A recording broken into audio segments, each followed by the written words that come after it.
Hey everybody, this is Nick from Android Headlines. Today I'm going to be bringing you a little hands-on of the Doogee Ibiza F2. Now the Ibiza F2 comes in a little box, as you see here. A little 8GB, about $120 phone. You're looking at a 5-inch QHD, that's small QHD, so that would be 960 by 540 IPS OGS display, if all those acronyms mean anything to you. You have a gig of RAM, a quad-core MediaTek MT6732.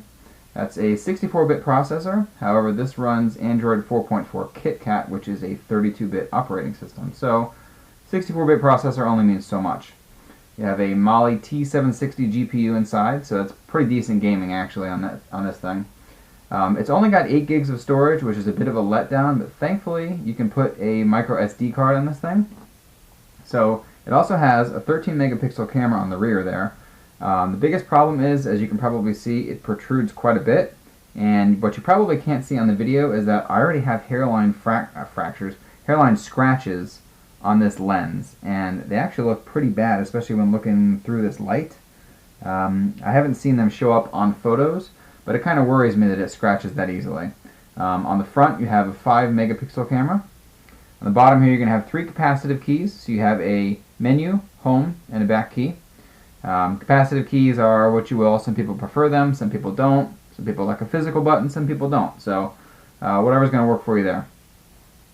The actual build itself, it's an all plastic build, so yeah, the back is plastic. The sides appear to be metal, although it's difficult to tell whether they are or not. They do have a pretty satisfying click to the buttons. On the left side here you're going to have your volume rocker. On the right side you're going to have your power button. And on the top here you're going to have your 3.5mm audio jack and micro USB port. On the bottom there is nothing. You also have a sound bar on the back here. I don't know how well that's going to come across in the video, but at the very least you can check out the pictures in the review if you'd like to see more of this hardware up close.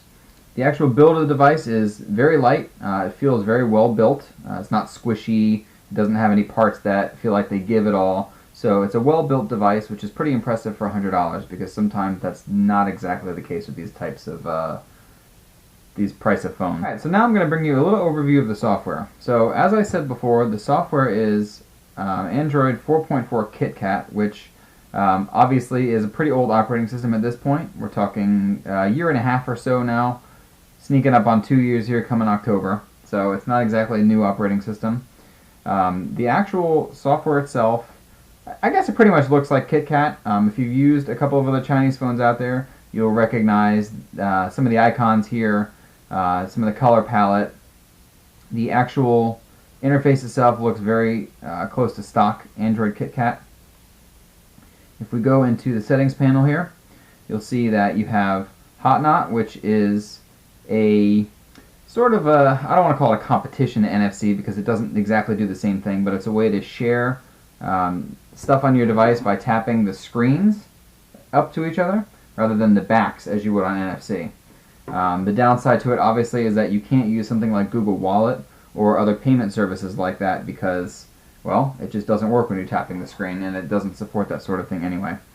You're also going to find dual SIM card support for countries that need it. So if you live in a country like China or India where the network topology is a little difficult for some carriers, sometimes you'll be using other carriers as well. You can juggle your data, your text, your calls between different SIM cards. It has support for 2 of them in here. It's a regular size and a micro SIM card. So you have to plan that ahead of time a little bit if you're going to be using 2 different SIMs.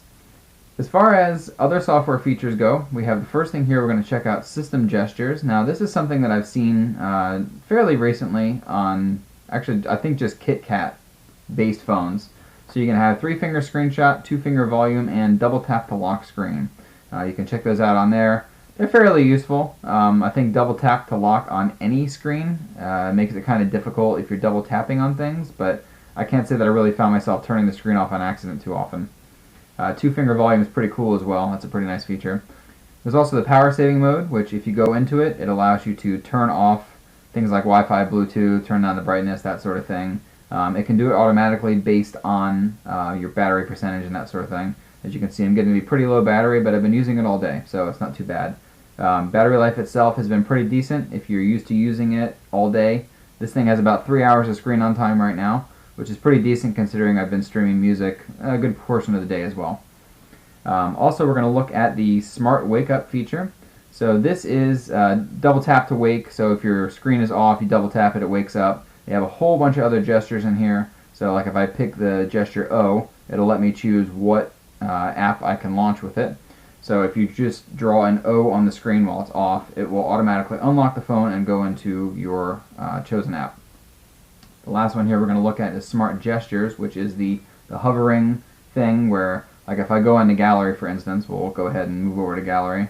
Let's see how well this works, because in the past this hasn't worked all that great. So let's see. It's sort of decent. It's not too bad. It seems to only go to the right. Like it doesn't matter which way I do this, it always goes to the side. So I don't know if that's supposed to be like that or not. In general, I have never liked gestures like that, so I find them to be pretty useless as a whole. The loading of the phone is very fast. So you can go into the browser, you can go into different phone apps. Everything goes really, really quick on here. We'll open up Google Play Music. It only has a gig of RAM, so you see how it's reloading right now. Sometimes, especially if you close it after a while, things like Chrome that have a lot of tabs open, take a lot of memory, are going to have to reload. But in general, it seems to be pretty quick OS. They did a really good job with optimizing a lot of this.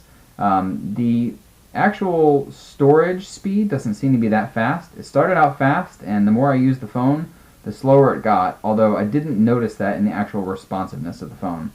As far as security goes, we'll go back into settings here. You're going to see there is a visitor mode. And visitor mode right here says it'll hide call logs, SMS messages, pictures, and it prohibits editing the desktop.